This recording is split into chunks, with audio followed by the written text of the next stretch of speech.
আজকে ইনকিলাবের নিউজে দেখলাম যে ত্রিপুরায় আমাদের এই সম্প্রতি ঘটনায় যে কতগুলা মসজিদ ভেঙে দেয়া হলো, অথচ হিন্দুরা বাংলাদেশে কোনো একটা এক্সাম্পল উপস্থাপন করতে পারলো না যে 5 তারিখের পরে যে তাদেরকে টার্গেট করে তাদের মন্দির ভাঙা হয়েছে কিনা।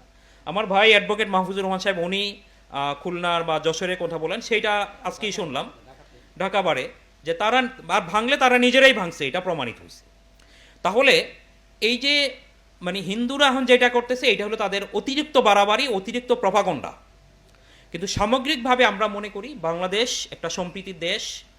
এই দেশে আমরা যেরকম স্বাধীনতা সংগ্রামটা আমাদের ছিল সাম্য, মানবিক মর্যাদা, সামাজিক ন্যায় বিচার প্রতিষ্ঠার জন্য, এটা শুধু মুসলমানদের জন্য বলা হয়নি।